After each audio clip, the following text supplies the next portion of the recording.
Caroline had always believed in watching quietly before speaking. She was the kind of woman who noticed small things others often missed. The change in someone's voice when they were nervous. The pause before a lie. And more recently, the way her husband David looked at Maya. Maya wasn't just some stranger. She was Caroline's new coworker. The firm had brought her in from the Chicago office, smart, soft-spoken, and easy to like. Maya had something about her that didn't scream for attention, but people noticed her anyway. Caroline did too, so when Maya mentioned she needed a temporary place to stay, her apartment was under emergency repair. Plumbing issues, Caroline, without hesitation, had offered their guest room. She even smiled about it. "It's just for a couple of weeks," she told David later that evening. "She's sweet.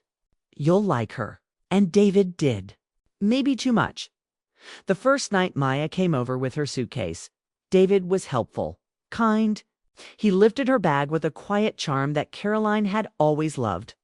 They laughed about how heavy it was, and Maya apologized. It was all normal, polite, friendly. But at dinner, something shifted. Caroline caught it out of the corner of her eye, the way David listened a little more closely than usual. The way his eyes followed Maya when she spoke. Not inappropriate, just ... invested. It was a look she hadn't seen in a long time. And it wasn't directed at her. That night, after Maya had gone to her room, Caroline lay in bed next to David, staring at the ceiling fan, turning slowly. She didn't say anything. Not yet. In the following days, little things added up. Caroline noticed how David lingered in the kitchen longer when Maya made tea. How he asked about her job, her hometown, her favorite movies. How he laughed more when Maya was in the room. It wasn't love. It wasn't even obvious flirtation. But it was something, and Caroline, being who she was, didn't confront. She observed. She tried not to let it get to her. After all, people connect in small, innocent ways. It's natural, and Maya never gave her a reason to worry. She was kind, respectful, and never overstepped. If she noticed David's attention, she never showed it. But one Sunday morning, everything became clear. They were all in the kitchen, the smell of coffee in the air, sunlight spilling through the windows. Caroline was scrolling through her phone, David at the counter. Maya sitting at the table in her soft blue sweater. They were talking about music, about old jazz records. Maya's eyes lit up when she mentioned an artist she loved. "I haven't heard that in years," David said, clearly excited. "I used to play that in college." Their eyes met, and stayed there a moment too long. Caroline put down her phone. It wasn't jealousy she felt. It was something deeper, something more complicated. It wasn't about betrayal. It was about the quiet realization that David hadn't looked at her like that in a very long time. That evening, Caroline and David sat on the patio with their wine glasses, the sky a deep orange as the sun went down. "She didn't wait this time. She's beautiful," Caroline said, her voice calm. David looked at her, unsure. "Maya." Caroline nodded. "I see the way you look at her." David put his glass down. "Caroline, it's not like that." She raised her hand gently, stopping him. "You don't have to defend it. I'm not accusing you." He leaned forward. "Then what are you saying?" "I'm saying it's okay to notice someone. It's okay to feel something. What matters is what we do with it." David was quiet. Caroline sighed. "When was the last time we really looked at each other, David? Not just passing glances. I mean, really looked." He didn't answer right away. Instead, he looked down, then said softly, "It's been a while." There was no anger in her voice, no bitterness, only truth. "We've been on autopilot," she said. "I think we both know it." David nodded slowly. They sat there for a while, not speaking. The wind brushed through the trees. A car passed on the street in the distance. Caroline wondered if this was what the beginning of something new felt like. Not the end, but the moment just before something shifts. Later that night, Caroline stood outside Maya's bedroom door, unsure of what had led her there. She knocked gently.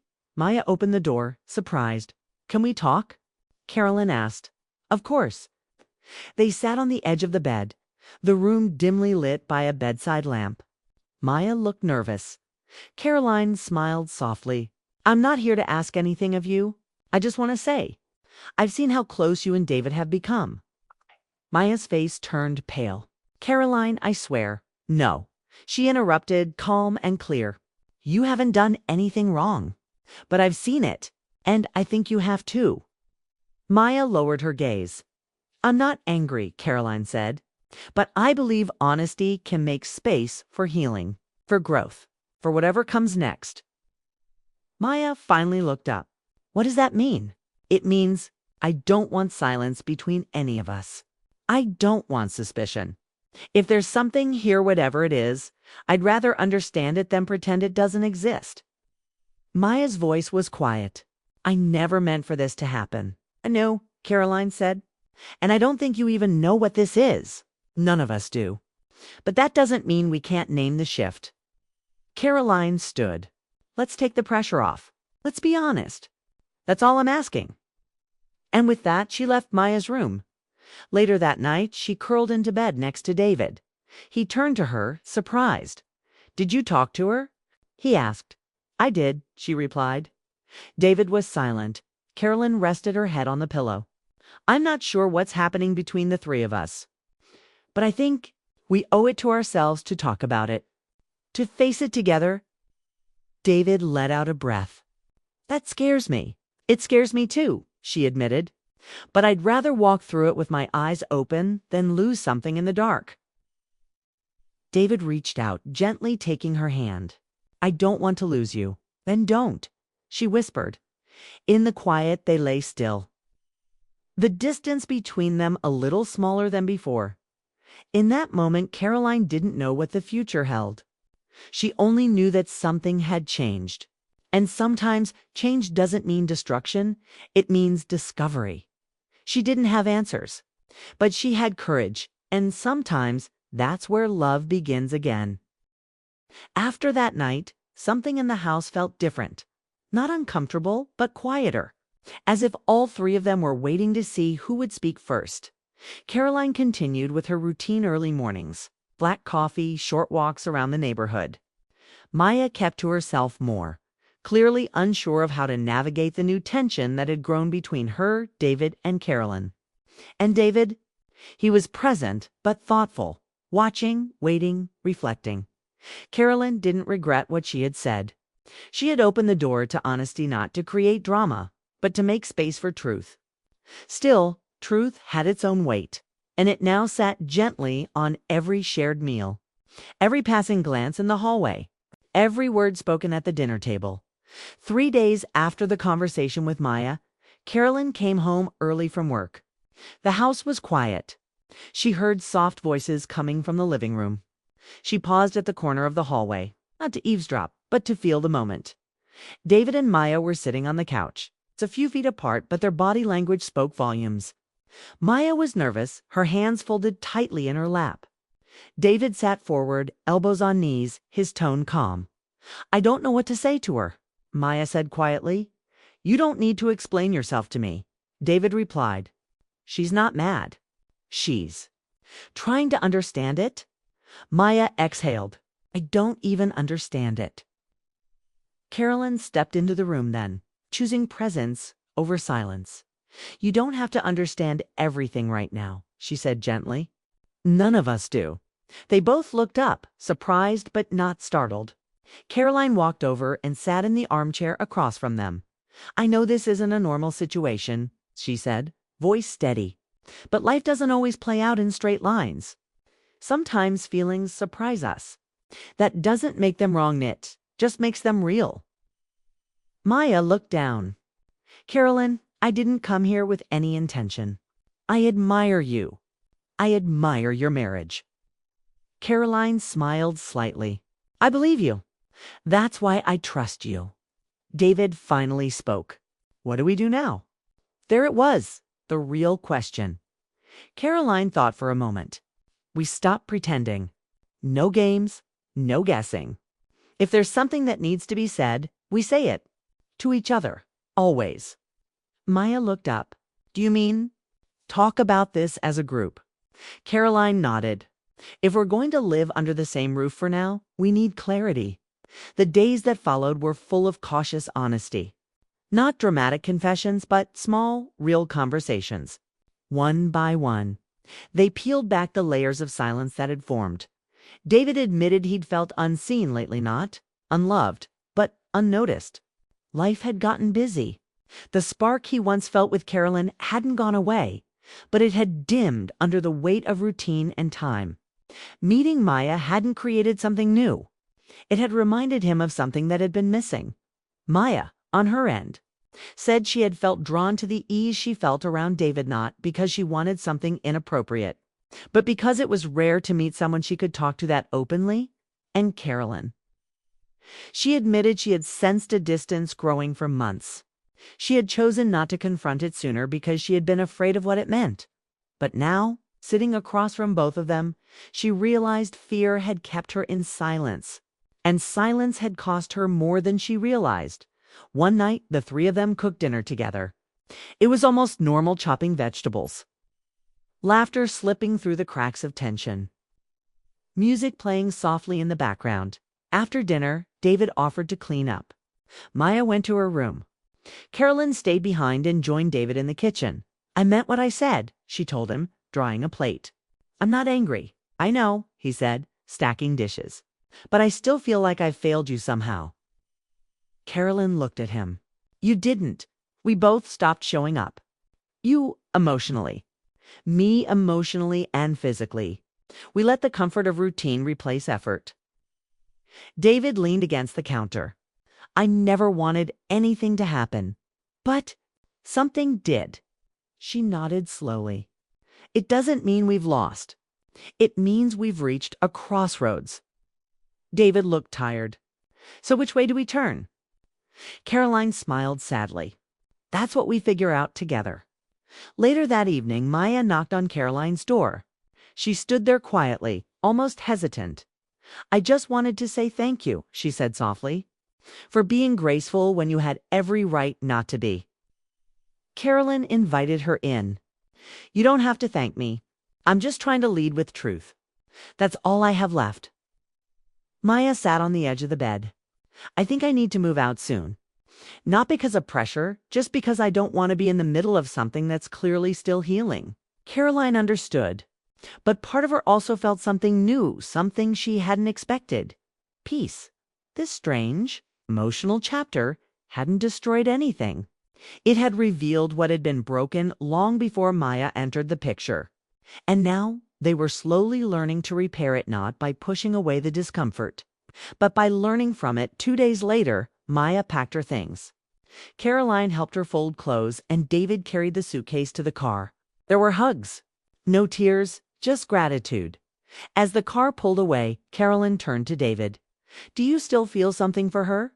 she asked. David didn't lie. "Yes, but not the way I feel about you. What I felt with her reminded me of the part of me I'd forgotten. But it's you I want to grow with, not escape from." Caroline looked out at the street. "That's all I needed to hear." That night they sat on the back porch again, just the two of them. No music, no wine. Just the sound of the wind in the trees. "We've still got a long way to go." Caroline said, "I know," David replied. "But I want to try," she added. He reached for her hand. "Then let's try." It had been 2 weeks since Maya moved out. The house was quieter now, but not empty. If anything, it was filled with something new. Or maybe something old they had forgotten. Space. Space to breathe. Space to reflect. Space to feel each other again. Carolyn and David had started walking in the evenings. Nothing big. Just 30 minutes after dinner, around the block, sometimes holding hands, sometimes walking in silence. The quiet between them wasn't heavy anymore. It was restful. They didn't talk much about Maya now. Not because they were avoiding it, but because they had said what needed to be said. What was left was the work of returning to each other. And that was what they focused on. One evening, Carolyn stopped walking mid-step. She turned to David, her eyes calm. "Do you think we would have faced this if she hadn't come into our lives?" David looked up at the sky, thinking, "No, I think we would have stayed asleep. Comfortable, distant." Caroline nodded. "It's strange, isn't it? How someone can walk into your life and shake the dust off everything. David smiled gently.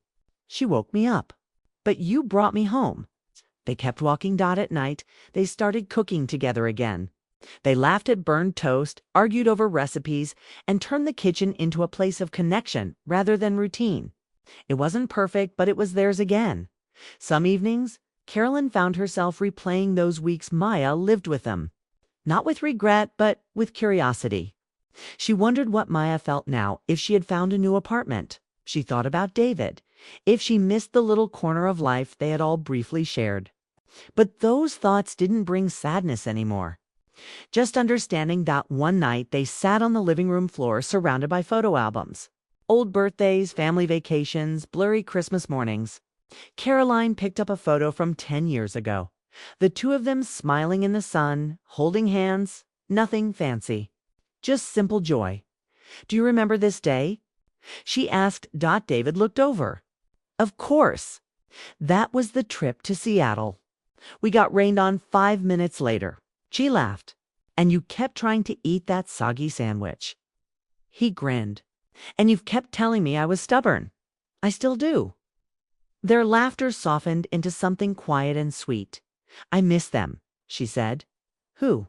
Us, back then. Before all the busyness. Before we got lost. David nodded. I miss them too. But I think we're finding our way back. She believed him. The next morning, David made breakfast, pancakes, slightly burnt, but made with care.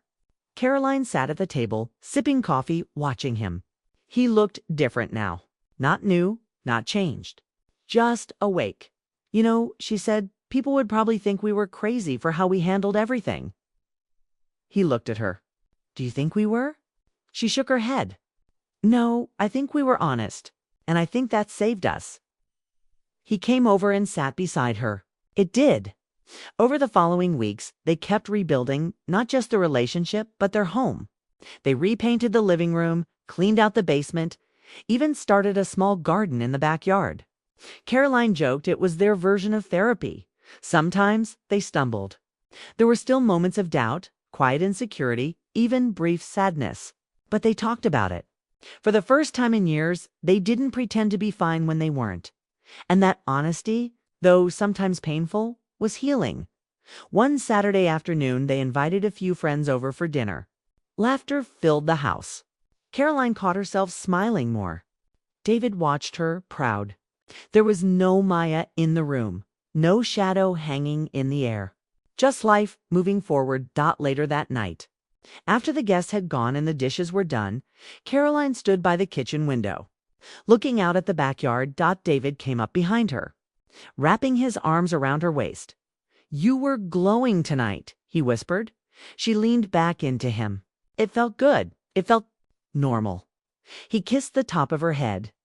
We're getting there. She turned to him. Do you think we're stronger now? David thought about it. I think we're braver now, and that might be better. Caroline rested her hands on his chest. It's funny. I thought losing you would be the worst thing, but it turns out losing ourselves was worse. David pulled her close. Then let's not lose ourselves again. They stood there holding each other. Nothing dramatic, just a quiet promise. In the weeks that followed, Carolyn wrote in her journal again, something she hadn't done in years. She wrote about forgiveness, about growing older, about how love isn't always exciting or perfect or loud. Sometimes it's quiet. Sometimes it's complicated. Sometimes it's choosing the same person over and over. Even when it's hard. One entry read, we invited someone in, and in doing so, we found what we had forgotten. I don't think Maya broke us. I think she revealed the cracks. And I think love is what we pour into those cracks to make something stronger. David read that entry one evening. He didn't say anything. He just closed the journal, walked over to Carolyn, and kissed her hand. A few months later, they traveled to Seattle again. Same spot, same sandwich shop, same rain. But this time, they brought umbrellas. As they sat on a bench near the water. David turned to her. Do you think we'll ever tell this story to anyone? Caroline looked at him. Maybe one day. Not because we owe anyone an explanation, but because someone might need to hear it. He nodded. You should write it down. You always tell stories better than I do. She smiled. Maybe I will. And maybe she did. Not as a story about betrayal. Not as a scandal. But as a story about love.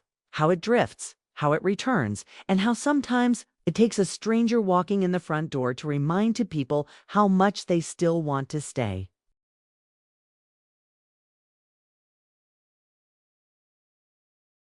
Emily Scott never thought her marriage would feel this quiet. 8 years in. She and David were more like roommates than husband and wife. The kind of couple who shared space, schedules, and meals, but rarely shared anything deeper. She couldn't even remember the last time they had a real conversation, not about bills or laundry, but about feelings, dreams, or even each other. They lived in a cozy home outside Seattle. From the outside, everything looked fine. Perfect, even. David worked in tech, long hours, big deadlines, always tired. Emily was a part-time art teacher and full-time questioner of where her life was going. She loved painting, but hadn't picked up a brush in months. The days just blurred together. Mornings became nights.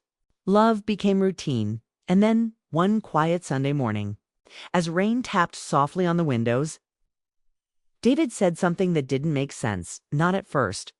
You should talk to Ryan, he said casually. Sipping his coffee, Emily looked up from her toast. Ryan, your best friend Ryan.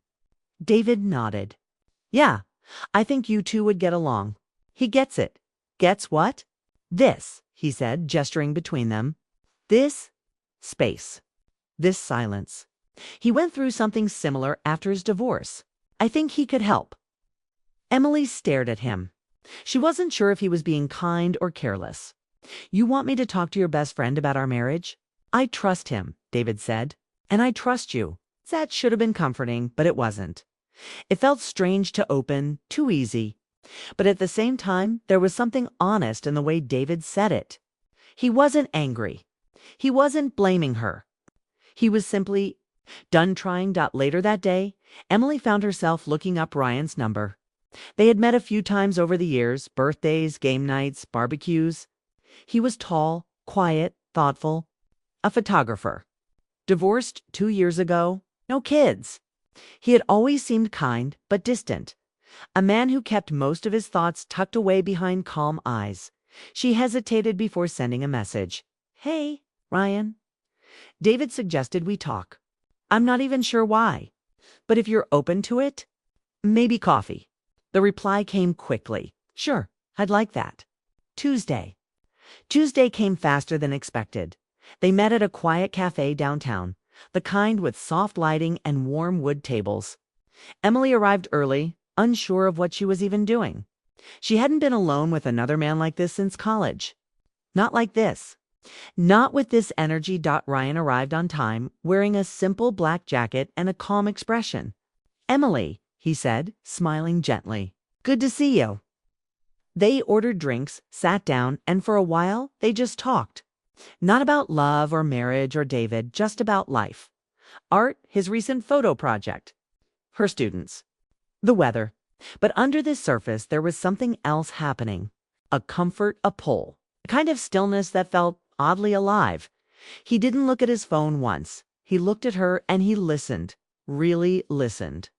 Like what she said actually mattered. Emily hadn't felt that in years. 2 hours passed before she realized it. She stood to leave, unsure how to say goodbye. Thank you, she said, for talking. I didn't expect this to feel so easy. Ryan smiled. It's nice, isn't it? Being heard. She nodded. When she got home, David didn't ask questions. He was on his laptop, half watching a show. Good coffee? He asked without looking up. Yeah, she said quietly. It was good. The next few weeks felt like chapters in a book Emily hadn't planned to read. She and Ryan met again. Once a week at first, then twice. Always in public, always safe. But each time, the conversation went a little deeper. One afternoon, they walked through the city's sculpture park. The fall air was crisp and golden leaves scattered around them. I used to love painting here, Emily said, pointing toward a quiet bench. Why'd you stop? Ryan asked. I'm not sure, she replied. Life got busy. Or I got tired. Maybe you just forgot you deserved to make time for it. He said. His words stayed with her long after they parted at home. Things with David stayed polite. They weren't fighting, but they weren't connecting either. They shared dinners, but not stories. They slept in the same bed, but miles apart. Emily began noticing things she had ignored before. The way David always chose work over weekends. The way he'd stopped asking her about her day. The way she had stopped waiting for him too. One evening, after a long walk with Ryan, she came home and found David reading on the couch. She paused in the doorway. Do you ever think we stopped being us? She asked softly. David looked up. His eyes didn't hold surprise, just acceptance. Yeah, he said. I think we've both known that for a while. So what are we doing? I don't know, he admitted. Trying, pretending, waiting for something to change. Emily sat beside him. You really don't mind me spending time with Ryan? He paused before answering. No, I think he sees you in a way I forgot how to. That should have hurt, but it didn't. Not completely.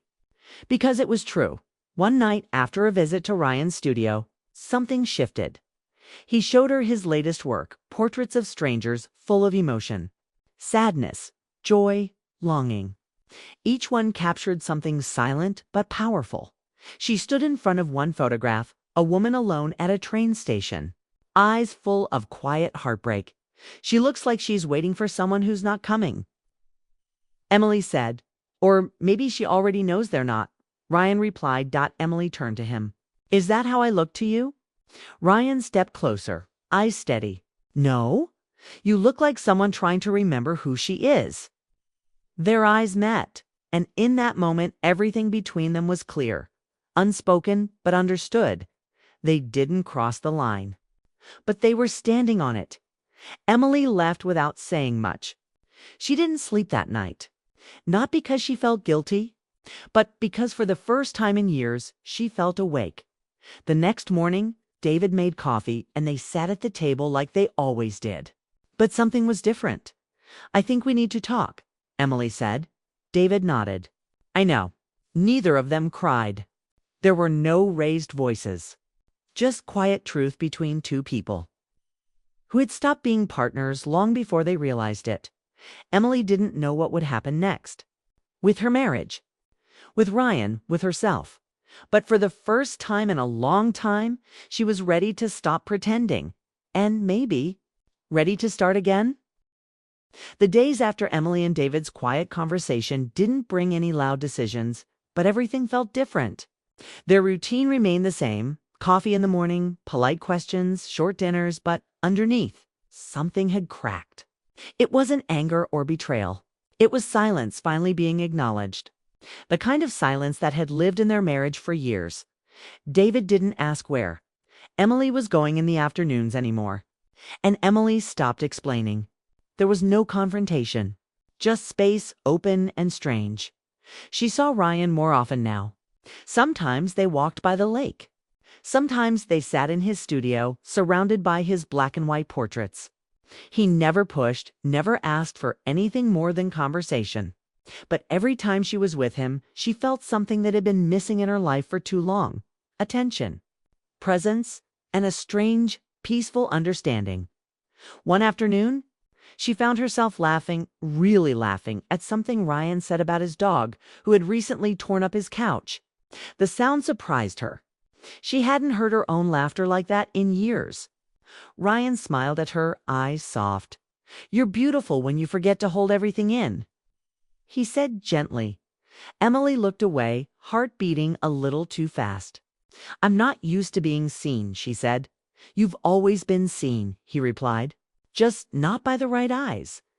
That night she lay in bed beside David, awake while he slept. She stared at the ceiling, her chest full of questions she wasn't ready to answer. What was she doing? Was she falling for someone else? Could you fall when your heart was still technically taken? Or had she already let go long ago, without even realizing? The next day, she returned to Ryan's studio. The rain had just ended, and the streets outside glistened under the gray Seattle sky. Inside, everything smelled like paint, old wood, and fresh coffee. He was setting up lighting for a shoot, but stopped when he saw her. "I have something to show you," he said. He walked her to the back room, where a new portrait was pinned on the wall. It was a photo of her from their last walk. She hadn't noticed him take it. She stood in profile, hair wind-blown, eyes half closed, with light touching her face just right. "I hope it's okay," he said quickly. "I couldn't help it. You looked like someone remembering herself." Emily stepped closer, breath caught in her throat. "It's beautiful," she whispered. Ryan didn't speak. He just stood there beside her, quiet and still. She turned to him, and for a moment they were inches apart. Her eyes met his. She didn't move away, but she didn't move forward either. The room felt like it was holding its breath. Then she spoke. "I don't know what this is." "Neither do I," he said. "But it feels like something—" Emily looked down. "I'm still married, I know. And I don't want to be the kind of person who—" "You're not," he said, cutting her off gently. Their eyes met again. He reached for her hand but didn't take it, just let his fingers hover, giving her the choice. She didn't take it, not yet. Instead, she stepped back. "I need to think," Ryan nodded. "Of course." That night she painted for the first time in months. A quiet piece, just a face in shadows. No details, no background. But it looked like her, and it looked like she was waking up. The next weekend, David left town for a business trip. Before he left, he paused at the door. "If you need time," he said, "take it. I'll understand." Emily watched him go, feeling both guilt and sadness. He was trying to be kind. Maybe too kind. Maybe too late. With the house quiet, Emily sat in the kitchen for hours, thinking. She thought about the girl she used to be. The one who loved late-night music, spontaneous road trips, painting barefoot in the garage. That girl was gone. But with Ryan, pieces of her had started to return. She texted him the next day. "Want to meet at the park?" Ryan replied immediately. The park was almost empty. A soft wind rustled the leaves, and birds moved quietly through the trees. They walked in silence at first. Then Emily stopped and turned to him. "You make me feel things I thought I lost." Ryan looked at her carefully. "That's not a bad thing." "No, but it's scary." "I know." She paused. "I don't want to hurt David. I don't want you to either." Emily stepped closer. "But I can't keep pretending. Not with him. Not with myself." Ryan looked into her eyes. "So what do you want?" She exhaled slowly. "I want to be honest. Even if it hurts. Even if it changes everything." For the first time, she reached for his hand. And this time, she didn't pull away. He didn't kiss her. They didn't say anything else. They just stood there holding hands, in the middle of a quiet path. It wasn't romantic in the dramatic sense, but it was real. Later that evening, Emily sat on the porch of her house watching the sunset. Her phone buzzed. A message from David. "How are you?" She stared at it for a long time before replying, figuring things out. There was a pause. Then he replied, "Me too."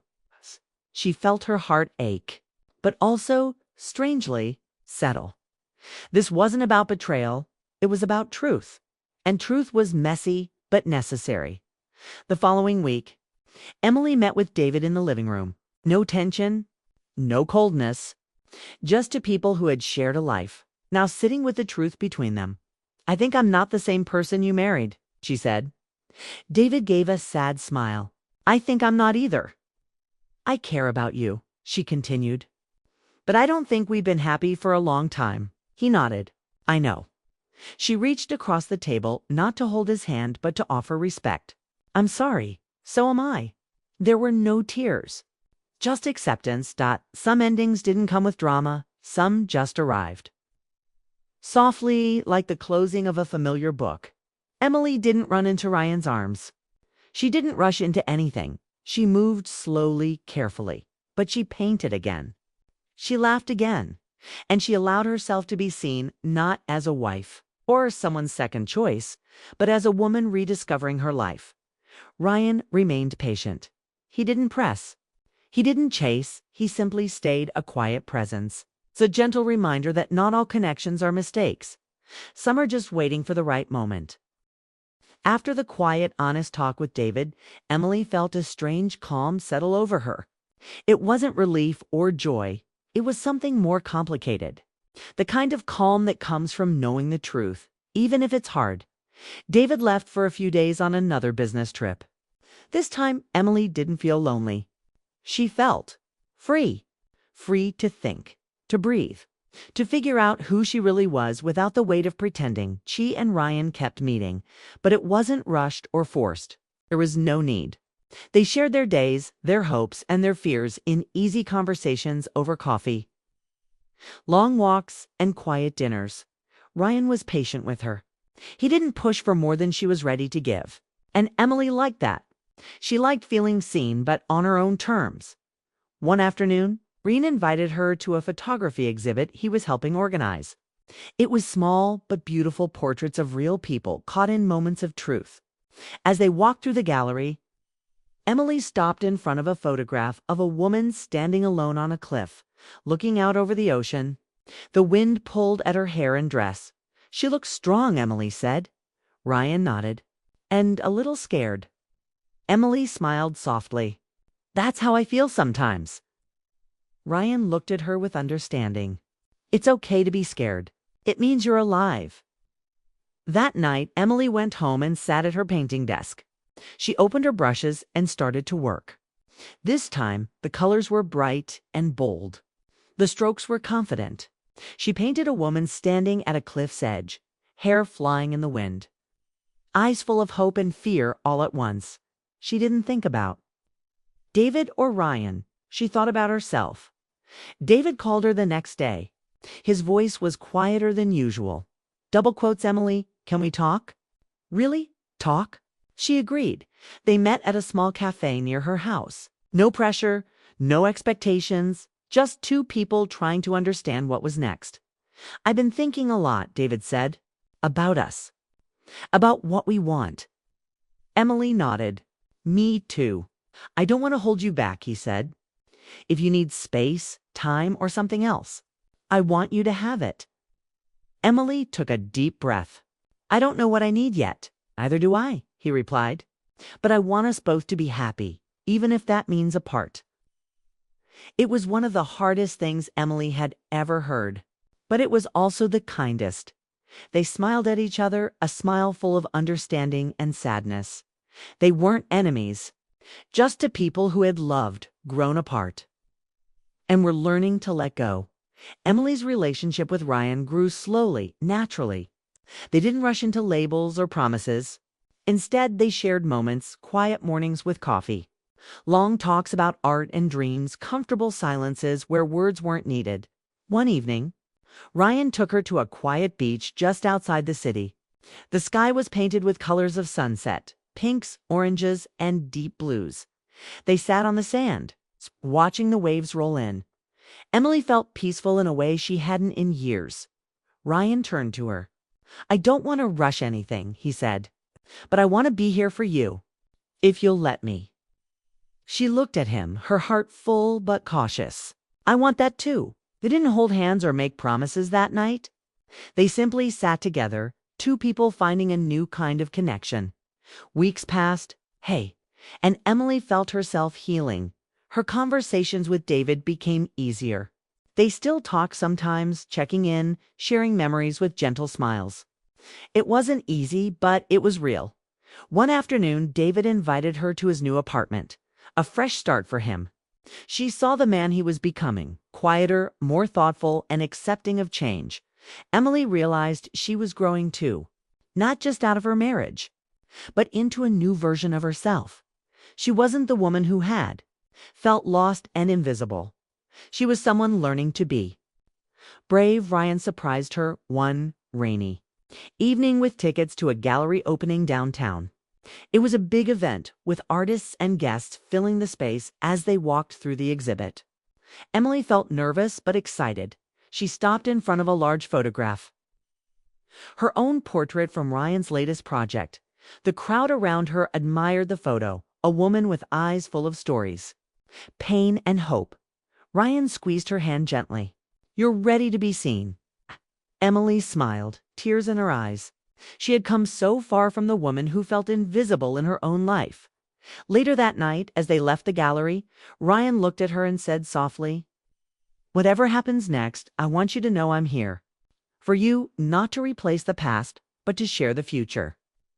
Emily felt warmth spread through her. "Thank you," she said, "for being patient, for understanding." We stood together under the city lights, two people ready to face what life would bring, together or apart. One Sunday morning, Emily received a message from David. "I met someone. I want you to know, no matter what, I hope you find happiness." Emily read the words slowly. It felt like a closing chapter and a new beginning all at once. She replied simply, "Thank you. I wish you the same." That afternoon she sat by her window. Painting the sunrise, she thought about love, loss, and the strange, beautiful way life moves forward.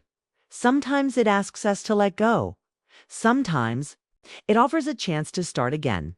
And sometimes it surprises us with kindness, with understanding, with a quiet love that grows slowly but surely. That Emily didn't know what the future held, but she knew one thing: she was ready.